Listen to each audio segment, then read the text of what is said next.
What's going on, ladies and gentlemen? It's your boy back again, that man Tooley, ready to give you my take on week one NFL football. You dig? I'm here with my boys, the man themselves. Okay? Introduce yourself, boys. Okay? You already know how it is and what it is. It's your boy X Williams from X Talking Ish. How you Yee! guys doing tonight? Yee! Yeah, it's your boy Ish from X Talking Ish. So just here to talk football with you boys. I'm excited, man. Week one. Hey, let's go. Man, I'm happy to have y'all on the show, man. These my boys, ladies and gentlemen. Just happy to have them there. Some people who genuinely know, love, and understand the game of football. Okay? So, man, let's start this off hot, baby. Bam. Kyler Murray had 5 touchdowns in a 38-13 rout of the Tennessee Titans. Now, as you all know, my boy over here, Xavier X, is a Tennessee Titans fan. My man, talk to the people. What do you feel about not more so your team, but Kyler Murray? Well, as y'all see, pretty much he brought me on this show just to talk about the Titans week one. He's not going to bring me on the show any other time for the rest of the week. The rest of the season. Of course, unless the Titans get their ass whooped again. At the end of the day, this was a week one fill out for both teams. Kyler Murray played, looks like, hopefully, maybe the rest of the season the way that he maybe should play. He made the Titans defense look very amateurish. Kyler Murray was out there looking video game like and doing what he's been doing since high school out here in Allen, Texas, because that's where the best quarterbacks come from, Texas, not California. Since it's just again, if you want to hype up Kyler Murray, hey, we can hype up some Kyler Murray if you want to, Playboy. We're gonna turn it right back to the Texas show. But anyways, no. But on a serious note, who knows? Maybe this was the game, the coming out party for Kyler Murray. Maybe this was the game to let everybody know, hey, I'm Kyler Murray, and I'm here to take that next leap to be an elite quarterback in the NFL. Maybe it's coming sooner rather than later. I think for not just Kyler Murray, but of course also a guy like Jameis Winston that threw 5 touchdowns and during this week one, we have to see these guys consistently do it. Right? It's not about doing it one time. It's about doing it 3 out of 4 times in a month. That's how you become great. Because if it's nice to do it like Fitzpatrick, maybe four games out of 16. That's cute. But if you can do it 16 games now, or of course the 17 game in this season, if you can do it all 17 games, then hey, maybe the Arizona Cardinals can put themselves in position to where they can be a serious contender for the NFC Championship game. Respect. I like how you're looking at it, my man. Ish. Yeah, I mean, I think for me the biggest thing is the consistency from Kyler Murray. We all know what he's capable of. We all know that he can do these things. We all know that he can move in the pocket. He can avoid the rush. He can light a defense up, especially in that system that Cliff Kingsbury has there in Arizona. I mean, it's built for a quarterback like Kyler Murray to flourish. So this is the type of performance that we've all been expecting from Kyler Murray since day one, right? The problem is the consistency. Is he able to consistently perform like this? So far, he hasn't really been able to do it. Now, that could be for a number of reasons. Some people might say the weapons around him have been inconsistent or have gotten injured. Some people will say that the offensive line hasn't helped him out a little bit. But whatever your excuse is for Kyler Murray, I think the biggest thing for him is we need to see this week in and week out, because in that division that he's in, where all the teams won in week one, so it is undefeated, and we all know that's the toughest division in football, he's going to have to play like this every single week. That defense, I expect a high level of play from that defense. That defense in Arizona is really good. They're definitely going to get after the quarterback. They're going to make some plays. It's going to be up to the offense to keep pace with that defense in order to keep them in the running with teams like the Rams, like the Seahawks, and the 49ers, who are now healthy this year. it will be really important for them to do that. Kyler Murray is going to be the key to that. He and DeAndre Hopkins look good together. That was the big thing for me, is that partnership. If they're going to flourish, it's only going to go as far as DeAndre Hopkins and Kyler Murray go. So yeah, I was excited about it. I'm hoping that we get to see more of this, because really the league only benefits if the Arizona Cardinals are able to keep pace with the rest of those teams in the NFC West. No, absolutely. I'm going to be honest. I'm spot on with both of you guys. We do need to see this consistency, because we don't know who Kyler Murray truly is. But what I will say is this. Can you guys name a better receiver in the league right now? Better than DeAndre Hopkins? Because to me, it doesn't exist. He's not the fastest, may not be the best route runner, even though his routes are pretty crisp. Obviously has the best hands in what you would really want. Let's talk about receiving real quick. What would you want out of a receiver? One thing. I think I'd want the best receiver that can catch. I don't know. We're talking receivers here, But I'm just saying, honestly, boys, because somebody might say, "Hey, I want the fastest guy." There's people out there that will take Tyreek Hill over DeAndre Hopkins. Mm-hmm. Are they wrong? I think I would take Tyreek over DeAndre Hopkins, only because he brings something different to an offense.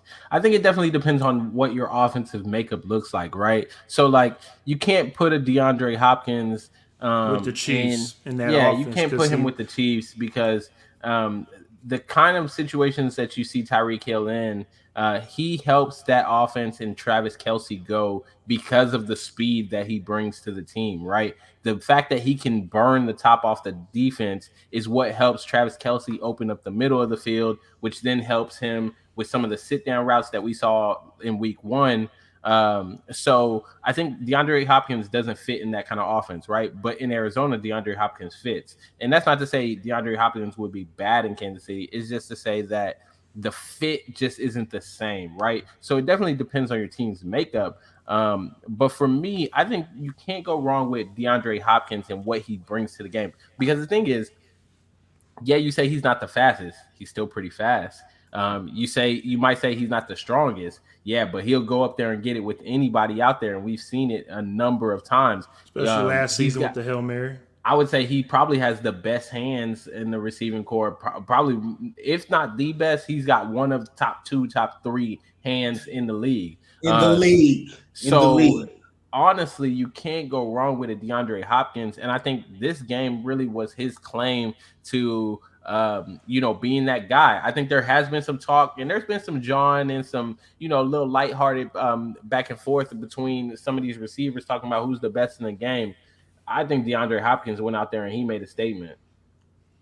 Can I say something right quick? Absolutely. I would love to agree and talk about those 2 wide receivers and say that one of those 2 are. Don't say nothing about AJ Brown. Don't bring that nonsense here. Man, or Julio. Can both of y'all please relax and let me speak? I did not interrupt any of y'all. All right, go ahead. Go ahead. Finish. My bad. I'm sorry, sir. You're fine. Let me build this up. First thing is no wide receiver that plays for the Titans. So let's get that out of the way. All right. Okay. Now, with that being said, the person I'm speaking of, when he was actually playing his best, he was at one point in time past DeAndre Hopkins and DeAndre Hopkins was the second or third best at that time. Now, going off of this season, again, we're going off of this season. We're not going off of last 1 or 2 seasons. We're going off of this season, correct? And we're talking about if we wanted to have a receiver that we want to play with right now moving forward. I'm still looking at that bad man down south in Tampa named AB. Even though he might be the second or third option, yes, you can make that face all you want to. I will take AB over a lot of receivers in the league because I know what I'm getting from him, especially when his head on straight. Like you said, Ish, with the offense that he plays with at Tampa, because of the quarterback that he plays with, Tom Brady, their connection is getting AB back to where he was. But for those 6 years that he was doing what he was doing in Pittsburgh was better than what Hopkins was doing. Hopkins was there, But AB was if he could have stopped playing right then and there, he would have been a Hall of Famer. And you could argue with anybody, but I'm just saying, even though the things he had off the field, he comes back, he wins the Super Bowl last year, and this season he just scored, of course, a touchdown week 1, and he's going to continue to be a factor for the Tampa Bay offense. He's going to have 1,000 yards. I'm just saying he's going to have 1,000 yards this season. We can revisit this conversation when it comes to wide receivers. I'm just saying he's back in the mix. He was forgotten, but AB is still that business, aka business is booming. So let me ask you this, just to debate that real quick. So with because I'm not saying Hopkins is better than AB all time. If you put it this way, there's never been an argument till these last few years for sure. We know what Antonio Brown brings to the table. However, you got to go to play.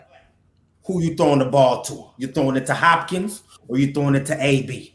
For this is a must catch, and I'm not saying a must catch because it's Hopkins, but I'm just saying who would you rely on to make that play in that situation? But I guess this isn't anything to talk about. I know where Ish is going. I know where you're going. So boom. Hopkins have it on tape. He's proven that he can jump over people and make a Hail Mary type of catch. AB has not done that. It is more likely that Hopkins would be able to catch over AB, but of course there are multiple different scenarios and plays to where you could set up to where AB is able to catch a run. He scores a touchdown to where Hopkins needs it in the end zone. So again, we can go back and forth all we want to. It's just who we think opinion at the end of the day, really. Oh, okay, well, it's all good. Well, we might as well move on, ladies and gentlemen. Good takes. I'm loving it. Now, let's get deep, okay? Let's talk about the first pick of the draft. Trevor Lawrence, ladies and gentlemen, had a hell of a day, if you ask me. I mean, they only asked the kid to throw the ball 51 times, okay? The kid bombed it. He had a couple picks, also had a couple touchdowns. Bad loss to the Houston Texans, but what do you expect from the Jacksonville Jaguars? Let's just be honest here. It's a reason they had the first pick. They've been one of the most abysmal franchises since they have been invented. Okay? So, what do you think about the kid's introduction to the NFL? Because I think the kid did good. But let me hear what you guys got to say first. X, go ahead and start us off with this one, baby. I mean, you say he did good. Some people will say that it was a poor performance. Some people say it was middle of the pack. I mean, I'll just pull a Dennis Green and just say he is who he thought he is when it comes to this is going to be a rookie season for Trevor Lawrence to get his feet wet in the NFL. He's going to make some good throws. He's going to make some great throws. He's going to make some bad throws. And him and Urban Meyer, depending on how long Urban Meyer is going to be there until he has health issues, we'll see Trevor Lawrence get better. I'm just another conversation for another day. We'll see Trevor Lawrence get better. But the one thing we do not want to see with Trevor Lawrence is his confidence go down. Let's hope to see the best out of this potential generational quarterback that's supposed to just change the game, whatever he's supposed to be since coming out of high school, right? We want to see the best out of him because we don't want to see another Andrew Luck, right? Where a guy leaves the NFL sooner than necessary because of injuries. Let's not have his confidence go down because he throws 34 interceptions his rookie season. Urban Meyer, from what it seems like at the moment, might not be protecting you in the media or anything like that. Again, we'll see how things play out. But with Trevor Lawrence, it seems like he's mentally strong and built for this. It seems like he has a good supporting cast that's going to help him figure this thing out, at least year one, right? So this is rookie season. Nobody expects the Jaguars to win the Super Bowl this year. Learn the NFL, stay healthy, get your mind right, and get ready for a year or two because most likely, like you said, Dooley, they'll probably have the number one pick in next year's draft. And when that happens, hey, you bring in some more reinforcements, you build a team, you keep on building, and again, you hope to get the best out of this Jacksonville experience because Trevor Lawrence is going to be there for at least minimum 4 years. Right. Okay. After that, his journey will go elsewhere, but he'll be there for 4 years. Hopefully, again, he survives, and hopefully he can go somewhere else and actually get a chance somewhere. And I think he will eventually, because to be honest, I don't know how long it's going to take to build this franchise. Let's be honest, this franchise has been building for the last 20 years. Still haven't got to the Super Bowl. Matter of fact, well, I mean, I'll say this, and not to talk down on our other AFC South foe, the Houston Texans, but we could talk down on the Jacksonville Jaguars all we want to, but let's remember they were established in 1995, same with the Carolina Panthers. And the Carolina Panthers have been to 2 Super Bowls, and the Jacksonville Jaguars have been to 2 AFC Conference Championship games, right? And for that, I feel like that is a decent accomplishment because the Houston Texans was established in 2001, and they still haven't reached an AFC Championship game. And they've had better players. I mean, I won't say better players. They've had players on par with the Jacksonville Jaguars that you could look back and say, man, that was a pretty good player. That was a pretty good player. Why they couldn't just get over the hump? They've had a team or two where they could have made it that year. They just didn't make it. So I don't look down on the Jaguars comparison to the Houston Texans because I feel like they fumble the bag a lot more often than the Jags. Because let's remember, just 2017, they were in the AFC Championship game against the Steelers. One game away from going to the Super Bowl. So we can't. The last time we seen the Houston Texans, they were up 24-0 against the Kansas City Chiefs and lost that lead, and they haven't been the same since, right? So I look at the Jags as, yes, they have been rebuilding for the last 20 years. I agree with you 100%, but I at least give them credit for at least trying. Houston Texans, it just seems like they try, but for the wrong reason. I don't know. Ish, can you help me out with that one? It's like, yeah, what you got to say about this, Ish? I don't understand that one with the Texans. The Jaguars, I don't know. They're up and down, but they have made some strides. They've done some things. They actually, the moves they make actually make somewhat sense. I will give them that. I think what X is trying to point out is that the organization here in Houston, temporarily, I will call them by their names because they earned it this week, but I may go back to only referring to them as the organization in Houston. The Texans, they make a lot of moves that leave you scratching your head, a lot of moves that leave you questioning, what is the end goal for this organization? I think as far as Trevor Lawrence goes, it's early on. I'm not trying to, overreact. You got to throw the ball 51 times when you only rush for 76 yards. And the guy they have in their backfield right now, he was 1,000-yard rusher last year. He was 5th in rushing yards last year, 6th in attempts. So, and he was 9th in all-purpose yards. So I think, this game may be a one-off as far as having him throw 51 times. Putting the amount of pressure they put on him. Not to mention the Texans jumped up early on them. They jumped up early on them, and they kind of never looked back, which then puts you in a situation where you're forcing this rookie into a spot that you hope not to put him in as the season moves forward, right? So I'm kind of pumping the brakes a little bit. I want to wait and see because I don't think that James Robinson in that run game is going to be that bad. I don't think they're going to help him, but I don't think that they're going to be that bad the entire year, right? So we'll have to wait and see. But I think I have a little bit of faith in the Jags to kind of help him out here. They do have pieces around him. They have great weapons there. The receiving core is really good. DJ Shark, Laviska Shenault. I mean, they got some guys. We all forget already. Like Laviska.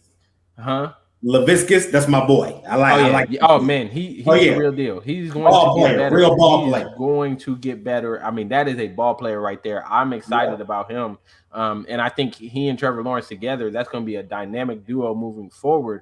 I just think that You got Travis Etienne who is injured for the season. So what does it look like when he comes back? They probably get the first pick. What do they do with that first pick next year? I think this year is going to be growing pains, but next year will be the true. I think that's when we'll get our first like real look at Trevor Lawrence in this league and what he's going to potentially be. Absolutely. And I'm with you guys as well, because let's just be honest. We've seen rookie quarterbacks come in and stink up the joint. You know what I mean? Did this kid stink up the joint? Absolutely not. For God's sakes, he was down early. And when you're down, you're going to throw picks. We know how this quarterback stuff goes. Why you're going to throw picks when you're down? Because you are trying to catch up. Things happen out there. At least he had as many tugs as he did picks. But let's move on, man. I'm tired of talking about the Jaguars. What's up? Okay, let's continue, man. Bam! Matt Stafford showed up and showed out, ladies and gentlemen. Going 20 for 26, 321 yards, ladies and gentlemen. Okay, 3 touchdowns in a 34-14 win against the Chicago Bears. So we all know what the Rams have been the last 3, 4, 5 seasons. What do you guys feel the Rams can possibly be with a quarterback of Matthew Stafford's caliber and the veteran leadership in which he brings to the table? Ish, go ahead and start us off on this one, my man.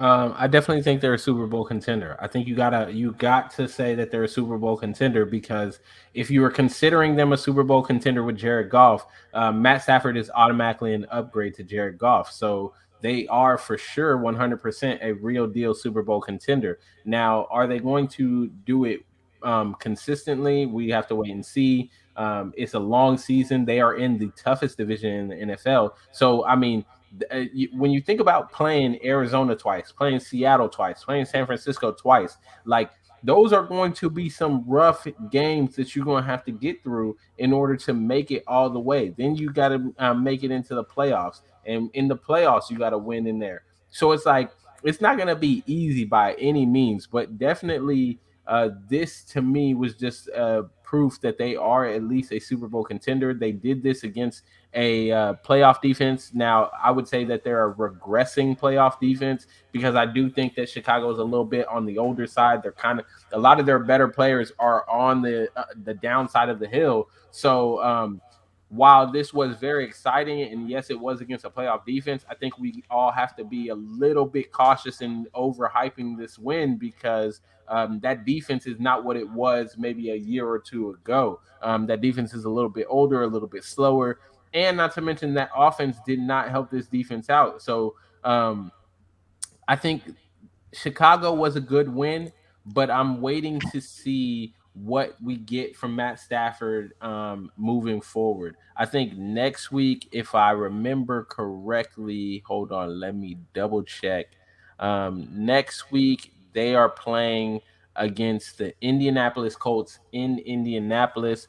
I think that for me, that they should win that game. I'm looking for him to have another game like that. If he follows up week 1 with a good game against Indianapolis, then I think my eyes and everybody's eyes in America should be looking at that game week 3 against the Tampa Bay Buccaneers, because that could be a preview for the NFC Championship game.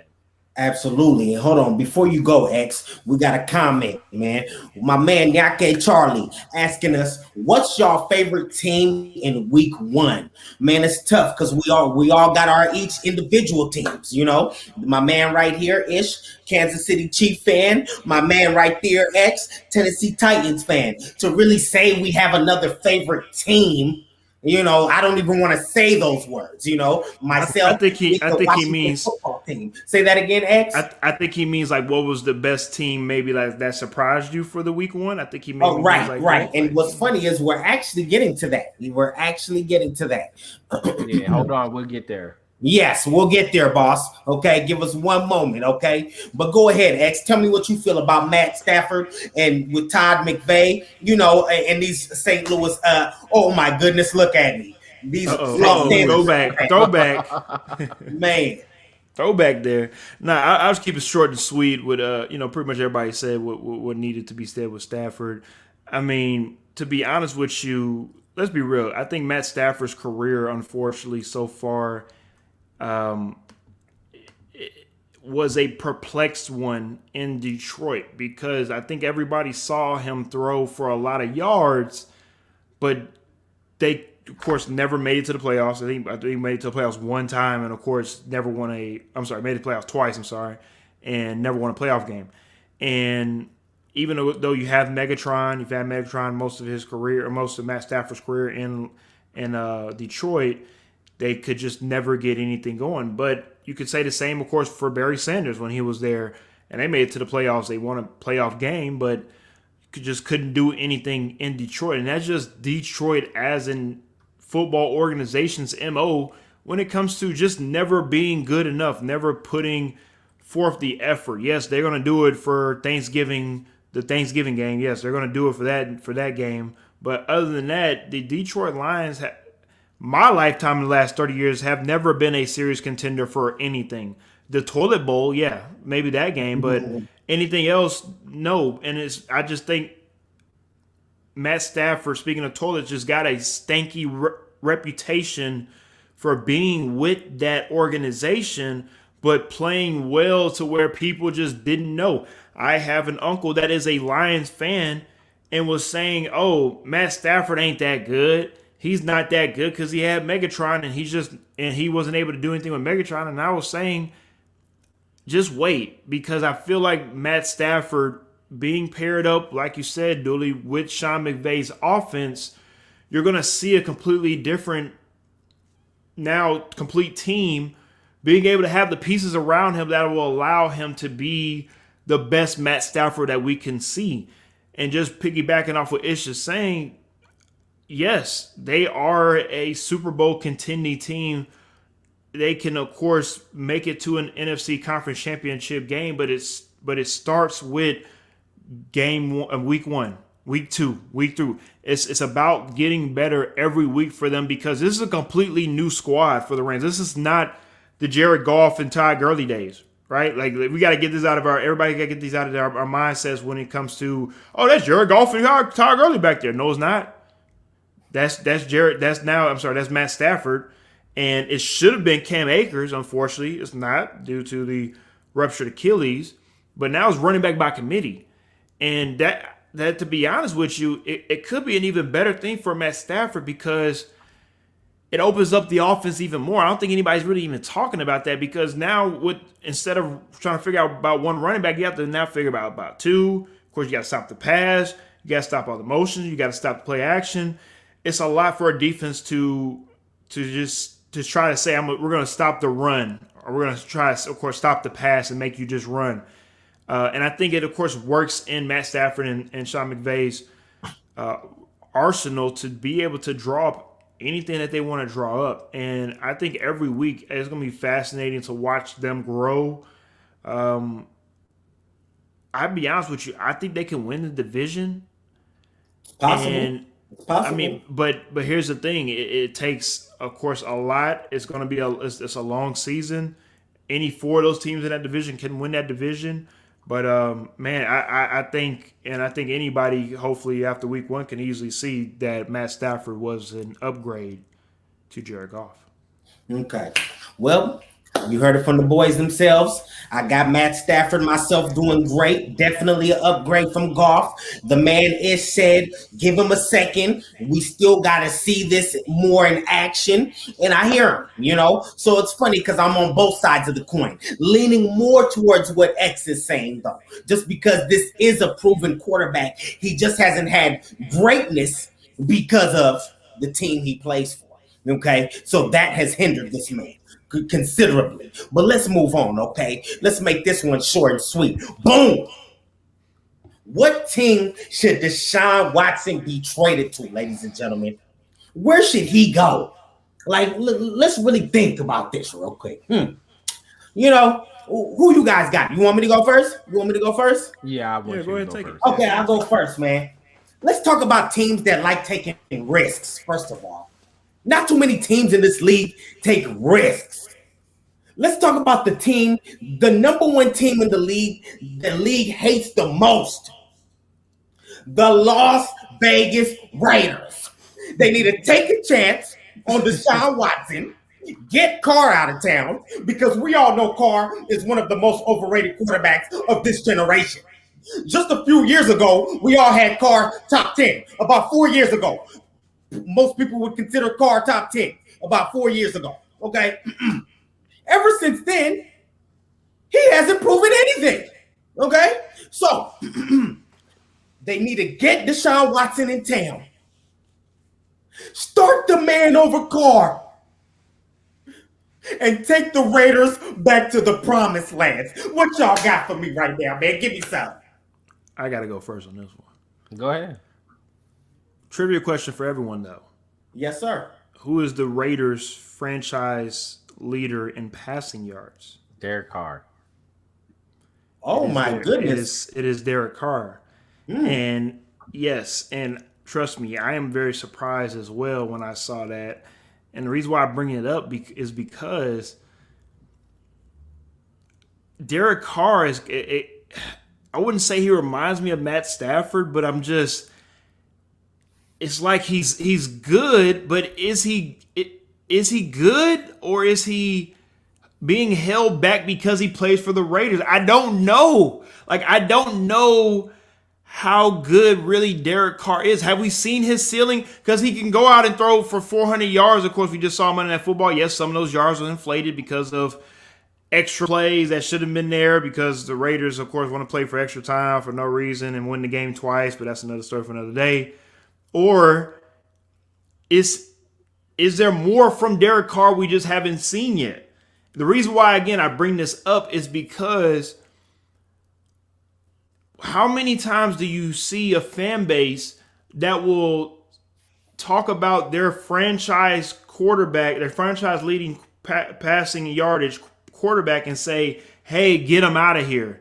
You know, we need somebody else. You don't really hear that too often, of course, unless it comes from lower tier franchises. But this is an organization that has history, Dooley, championship history. And y'all are saying as a fan base, not, I want to know about you. You know, you're a Washington football team fan. Maybe you're Raiders on the side. I got you. But I'm just saying, with Derek Carr, I'm just very surprised to hear from the fan base that they want to ship him out of town and get somebody else. And the question, and they've already seen what he can do. And I understand that. But my question is, if it's not Deshaun Watson, then who else? Do you go to the draft? Do you get somebody that's playing right now? If it's not Deshaun Watson, I just want to throw that back at you. Right. Dooley. No, I know. Absolutely. You got to go somewhere, because this man has not produced as much as he should have. By the way, we got a comment. My boy Tommy Tom, Raiders. Okay, that's how we doing the Bay. Just so these Texas boys don't know nothing about that, man. That Raider life, all right? But let me go. Let me know continue, about the Raiders, Dooley. He needs a taller wide receiver. He says, my man says Ruggs gotta go. He's wasting time. Now let me just be honest about Ruggs. Ruggs has not lived up to potential. I think we can all agree on that. To be honest, his favorite receiver is Waller, and obviously Waller's a stud. But let's just be honest, he targets Waller too much. Put it this way, he's going to get so many picks this season off Waller. He's a stud. But stop targeting him so much. Carr does need other wide receivers. I agree. But let me ask you this, Tommy. If you have the chance to get Deshaun Watson in town, yeah. Enough said. What you got to say, Ish? Talk to me. For me, I have two teams in mind. My first team, I'm going to say, is just a dark horse team. They don't have the capital to get him because of what the Texans are asking for. And we see the Texans are very serious about that asking price, because the word out on the street is that they turned down 3 first-round and 3 third-round picks before the draft for Deshaun Watson. So they're very serious about hauling in the number of picks that they want. But I think if it were me, why not the Atlanta Falcons? I don't expect him to play this year. He may not even play next year. Bring him in. There's no pressure on Matt Ryan in that standpoint, but we know he's the heir apparent to Matt Ryan. Matt Ryan needs to probably move on. They need to start building for the future. He's from Gainesville, Georgia. My dark horse for me is just, the Atlanta Falcons makes a lot of sense. I mean, in your head and in your heart, but it doesn't make sense on paper because, of course, like I said, they don't have the capital to trade for him and get that. Although, who knows? Maybe the Texans be interested in Matt Ryan coming back. I doubt it because the Texans look like they're more interested in building for the future than they are about competing now. But the team that I think really, if you have the ability to bring in Deshaun Watson, it has to be the Miami Dolphins. You already have a connection with the Houston Texans. Y'all have made trades back and forth before. Y'all have shown the willingness to work together and get first round picks in and out. I just think that Tua Tagovailoa, for me, he just hasn't shown enough. He hasn't proven enough. There's too much inconsistencies with him. I know he's still young, but you had Fitzmagic having to bail him out last year a ton.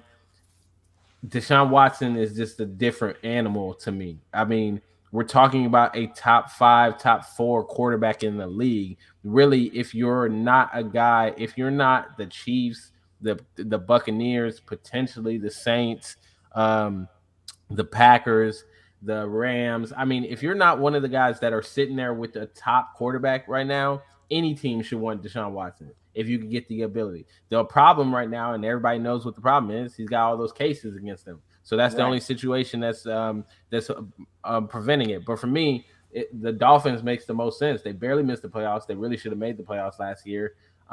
They are on the up and up. They're building something down there. It just makes sense to solidify that by going to get Deshaun Watson. Now, let me say my team right quick because I actually didn't say my team, but I actually was going to say Miami. So I'm happy to have Ish actually say Miami because what I'm going to do, I'm going to actually say my second team because before the season started, before the draft came, a lot of people thought, of course, Deshaun Watson might have ended up in New England. A lot of people thought they were going to pair him up with Belichick, right, and have that little tandem going. But, of course, you see Mac Jones is going to be the future most likely for them. We thought maybe New York Jets, maybe. Of course, they have Zach Wilson. Of course, not going to the West Coast most likely, maybe the Raiders.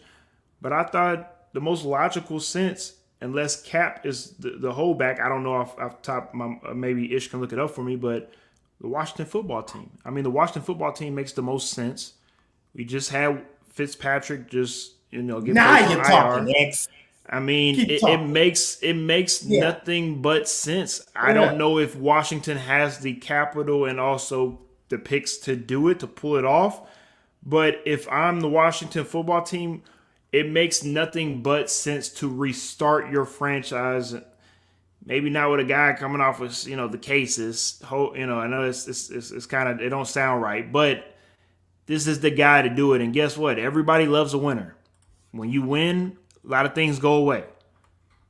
And I feel like when you compare Deshaun Watson with that defense, they become serious contenders in the NFC East. Absolutely. Consistently moving forward. Yes.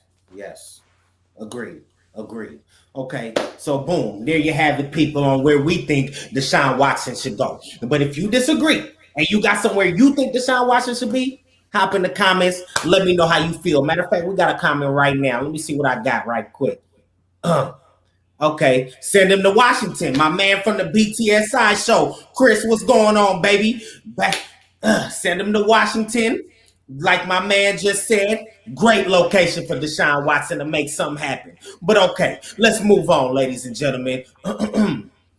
So, what team underachieved/overachieved the most this weekend? Now, before these boys go, let me tell you mine, okay? Ladies and gentlemen, the team that underachieved the most was the Green Bay Packers. What was that? What was that slobber? 38-3? An Aaron Rodgers-led offense being beat 38-3? Are you serious? By the likes of Jameis Winston? The man who throws 30 picks and 30 touchdowns a season? Like, he goes 0 for 0 every year. So that was just disappointing. Year after year, the Green Bay Packers are supposedly a Super Bowl contender. I don't think that's the case anymore. I think they need to ship Aaron Rodgers out of town, but I'm not here to talk about that. I'm here to tell you who I think underachieved. Okay, now who I think overachieved was the Oakland Raiders and their win against the Baltimore Ravens. Yeah, I said it. Oh, I said Oakland. Yeah, you know me. It is what it is, baby. The Las Vegas Raiders. They overachieved. Okay, now I know what you guys are thinking. Oh, Baltimore had 15 people. Who cares? The Raiders are known to lose. It don't matter how many people are out. The Raiders are still known to lose those games. You think at the end of the day, they had Lamar, and that's all they needed. So they didn't get the job done. The Raiders fought. They fought. All I'm saying is the Ravens still should have won that game. I know you guys can agree with me there, regardless of the injuries. The fact the Raiders came out and they got a win against the playoff team is pretty impressive. Go ahead, boys. Let me know right now who underachieved, who overachieved. What you got for me? Ish, you can go. Oh, you want me to go ahead?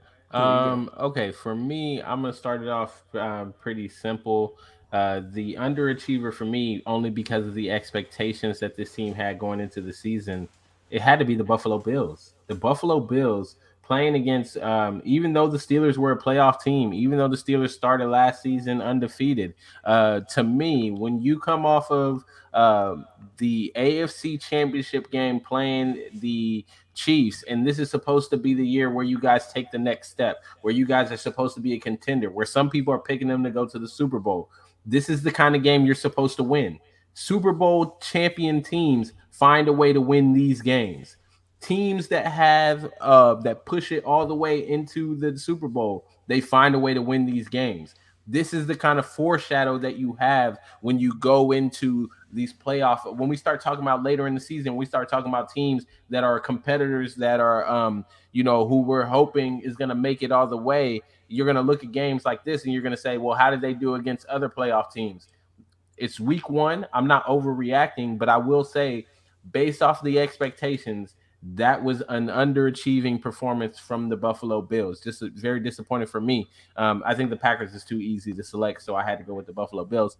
And then the overachievers for me, if I'm just being honest here, I was going to select the Arizona Cardinals, but I do think the Arizona Cardinals are a very good team.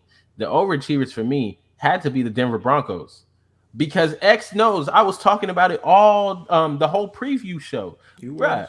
Teddy Two Gloves is not gonna play like that consistently. He definitely overachieved for me, especially against a team last year that was a top 15 defense, 12th actually in total yards. That New York Giants defense, a lot of people like to forget that Giants defense actually was a fairly decent defense last year. So for Teddy Bridgewater to come out and do what he did against that defense, trust and believe, Denver fans, you will not be seeing that kind of Teddy Bridgewater all the time, because Teddy Bridgewater never throws the ball downfield. If anybody watches Teddy Bridgewater, you know that man likes to throw 5 yards, and that's just about it. So the fact that he came out and did what he did against that defense, a defense that was ranked 12th last year, for me, that was overachieving. He overachieved. I don't expect that to be consistent. I expect them to have a regression moving forward. But we'll have to wait and see. Maybe Teddy's going to prove me wrong. I've heard that he wasn't too happy about the comments I made, but oh well, get over it.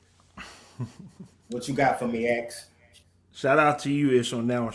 I mean, to Good be take, honest, Ish. Good take. that was a great take. No, I agree, man. That was a great take, Ish. Yeah. And since you said the Bills was your underachieving team, I'm gonna talk about the team that beat them. I feel like the Steelers overachieved, and the reason why I feel like that is because coming into the season, let's remember this was a team with a lot of question marks coming into the season. Is Big Ben too old? Right? Can they make Juju stop dancing? The TikTok videos. Can they get back to this old Steeler way of doing things? Villanueva goes to the Ravens, and also can we see the growth of Chase Claypool? And so far, week one, it seemed like they checked a lot of boxes, and being able to do it against, like you said, it's a playoff, not just a playoff team, but a division supposed to maybe win a division this season, and maybe even get to an AFC Conference Championship game. Some people are picking them to win the Super Bowl this year. And for you, the Pittsburgh Steelers, to go into Buffalo and win this game, I think you have to seriously give the Steelers their kudos, even though, and again, we talked about this during our show, we picked the Bills to win, but we said, man, we just wouldn't be surprised if the Steelers just find a way to win this game. And they did. And also just talking about the offseason, they had the whole TJ Watt situation. TJ Watt didn't play or didn't do anything the whole preseason and a lot of training camp. He comes out and makes his presence known and tries to earn his contract the first game. So something Mike Tomlin is doing. He does it right every season. Hasn't had a losing season since he's been a coach. He's already right now most likely a Hall of Famer as a coach, and most likely it's not going to be another losing season this year. And I'm very, unfortunately I have to say this, I'm very excited to watch and see what the Steelers can do this season, because maybe they can turn the hands of time for Big Ben one season and maybe take him to an AFC championship game. And the other team that I want to talk about as well is, surprisingly, I just want to talk about another overachiever, the Philadelphia Eagles.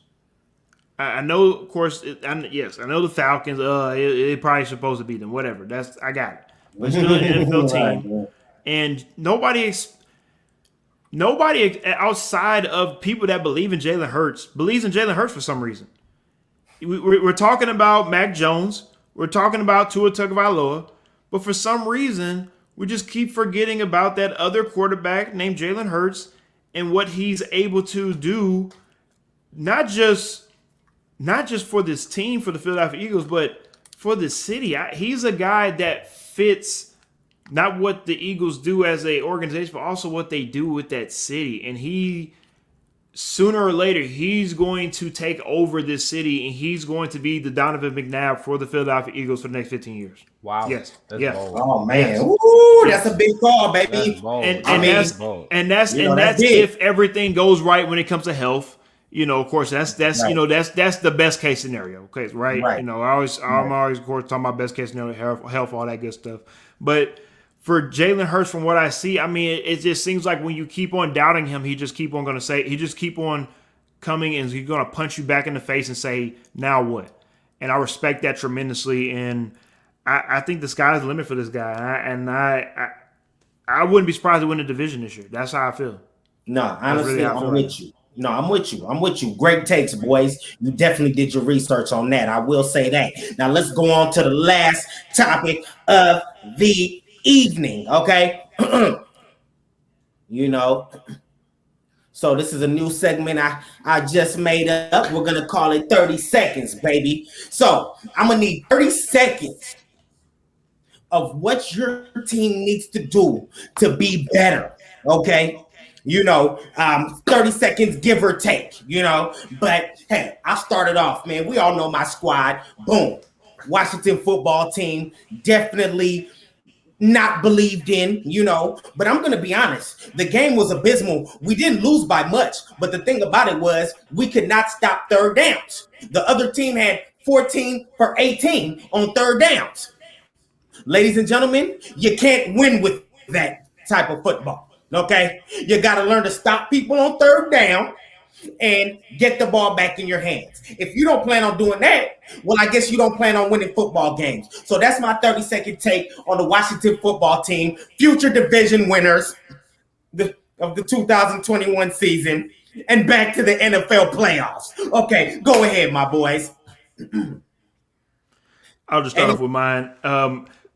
Easier said than done. Of course, you got to start off on the offensive line for the Tennessee Titans. Tennessee Titans gave up 5 sacks just to Chandler Jones alone, and that right there is abysmal.